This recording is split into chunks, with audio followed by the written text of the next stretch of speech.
رفتم لبیره گیا دیدم چمنای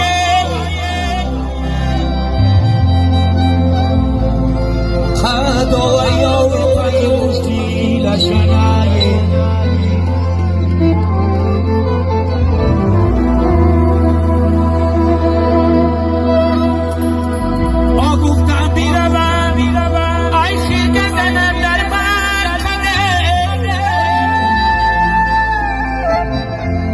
ये दर्दी दबी मौला खौफ साकी वचना